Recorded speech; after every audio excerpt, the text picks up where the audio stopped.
اگلی صبح میری دعا قبول ہو گئی۔ میں تھانے پہنچا تو وہاں اچھی خاصی رونق لگی ہوئی تھی۔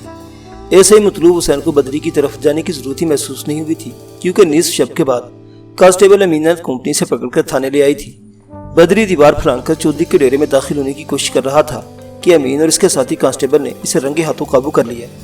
رنگے ہاتھوں ان معنوں میں کہ اس کے پاس سے کپڑے میں لپٹا ہوئے خنجر بھی برآمد ہوا تھا، جس کی دھار پر خون جمع ہوا تھا۔ یہ وہی خنجر تھا جس کی تلاش مجھے اعلی قتل کی حیثیت سے تھی۔ اس نامعلوم عورت کو اسی خطرناک خنجر کی مدد سے موت کے گھاٹ اتارا گیا تھا۔ بدری مذکورہ خنجر کو ڈیرے میں کسی ایسی جگہ رکھنا چاہتا تھا جہاں پولیس کی نظر بآسانی رسائی حاصل کر سکے۔ رحمو کو ہم نے گرفتار تو کر لیا تھا، لیکن بدری کی خواہش تھی کہ رحمو کے بچاؤ کا کوئی امکان باقی نہ رہے۔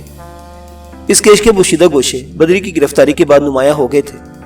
میں نے کسی پوچھ گچھ سے پہلے بدری کو 15 منٹ کے لیے حوالدار رجب علی کی مہربانی میں دے دیا۔ رنگے ہاتھوں پولیس کی گرفت میں آنے کے بعد اس کی ہمت ویسے ہی ٹوٹ چکی تھی۔ رہی صحیح کسر رجب علی کے مہربان ہاتھوں نے پوری کر دی۔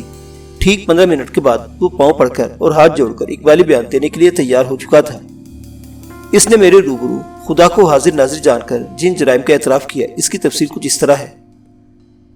مقتول نامعلوم عورت کا نام شاہدہ تھا۔ وہ ایک پیشہ ور عورت تھی۔ بدری کسی دوسرے علاقے سے اپنے ساتھ لے کر آیا تھا اور شاہدہ کو بدری ہی نے دریا کے کنارے کھیتوں میں موت کے گھاٹ اتارا تھا۔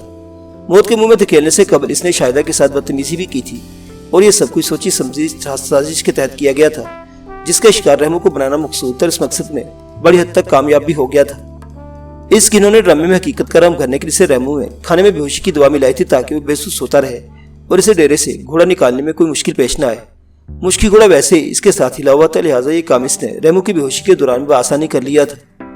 جن کھیتوں میں بدری نے شاہدہ کی راہ شاہرگ کاٹ کر اسے موت کی نیند سلایا تھا، وہ ڈیرے سے زیادہ دور نہیں تھے۔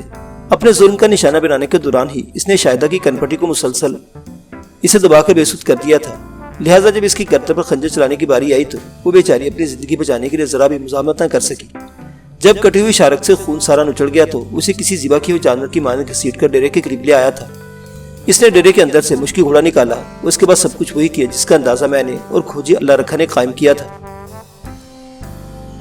بدری سے ایک سنگین غلطی یہ ہوئی کہ وہ اعلیٰ قتل کو اسی جگہ بھول آیا تھا جہاں کھڑی فصل کے اندر اس نے شاہدہ کو انا للہ کیا تھا، جبکہ پروگرام کے مطابق یہ خنجر اسے ڈیرے میں کہیں رکھنا تھا تاکہ ہر سمجھ سے شاہدہ کے قتل کا شک رحمو پر جائے اور اس کے بچاؤ کو کوئی امکان باقی نہ رہے۔ اعلیٰ قتل کو ڈیرے پر چھپانے کے لیے اس نے ایک کوشش اس وقت کی تھی جب میں اور مطلوب سے ڈیرے کی تلاشی کے بعد واپس جا رہے تھے، لیکن ہماری موجودگی نے اسے راہ فراری اختیار کرنے پر مجبور کر دیا تھا۔ پھر دوسری کوشش میں وہ پکڑا گیا۔ یہاں سوال یہ پیدا ہوتا تھا کہ بدری نے ایسا کیوں کیا؟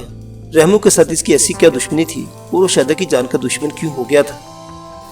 ان نہایت اہم سوالات کا بھی بدری نے جواب دیا، اور وہ جواب بڑا انکشاف انگیز تھا۔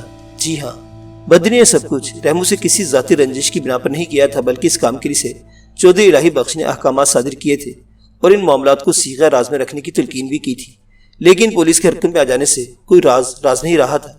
بدری کے اعترافی بیان کے مطابق رحمو نے کچھ زیادہ ہی ہاتھ پاؤں پھیلا لیے تھے۔ وہ چودھری کے یاشیوں میں برابر کا شریک تھا، جس کے لیے ڈیرے کا وہی کمرہ استعمال کیا جاتا تھا جو بیڈ روم کی طرز پر سیٹ کیا گیا تھا۔ چودھری اپنے دسترخوان کا بچایا مال اسے بھی کھانے کو دے دیا کرتا تھا۔ اس طرح دونوں کی گاڑی بڑی خوش اسلوبی سے چل رہی تھی۔ اسی دوران میں چودھری الہی بخش پر یہ سنسنی خیز انکشاف ہو کہ رحمو بڑی خاموشی کے ساتھ اس کی حویلی کی ایک عورت پر بھی ہاتھ صاف کر رہا ہے۔ وہ بڑی آزادی سے حویلی کے اندر آتا جاتا تھا، لہٰذا اس کام کے سے کوئی مشکل نہ ہوئی تھی۔ رحمو کی اس گستاخی نے چودھری کے تن بدن میں آگ بھر دی۔ ان تعلقات کی تصدیق ہو جانے کے پر چودھری نے رحمو کو عبرتناک سزا دینے کا منصوبہ بنا لیا۔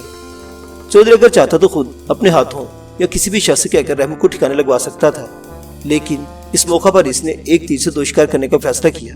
شاہدہ نامی اس پیشہ ور عورت سے بھی چودھری کو بہت سی شکایات تھی، وہ اسے بھی بدترین سزا دینے کا خواہاں تھا، لہذا اس نے شاہدہ اور رحمو کو نتھی کر کے ایک پیکج سا بنا دیا تھا۔ اس کیس کی تمام گتھیاں پوسٹ مارٹم کی رپورٹ آنے سے پہلے ہی کھل چکی تھی۔ میں نے ایک لمحے کی دیر نہ کی اور بدری کے بعد چودھری الہی بخش کو بھی لاہور سے گرفتار کر کے حوالات کی سلاخوں کے پیچھے پہنچا دیا۔ وہ اپنی ذات پر شک و شبے سے بالاتر ثابت کرنے کے لیے وقوع سے ایک روز پہلے ہی منظر سے غائب ہو گیا تھا، لیکن بدری کی حماقت اسی لیے ڈوبی۔ بدری نے جو کچھ بھی کیا تھا وہ چودھری الہی بخش کے حکم کا نتیجہ تھا۔ قانون کی نظر میں وہ دونوں ایک جیسے مجرم تھے، لہٰذا میں نے ان کے خلاف بڑا مضبوط چالان بنا کر انہیں عدالت کے حوالے کر دیا۔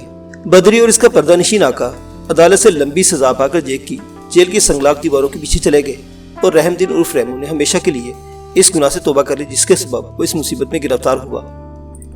یہ فیصلہ اس قدرت کی جانب سے آیا تھا جس کی عدالت عالیہ میں اس نے اپنا کیس دائر کیا تھا۔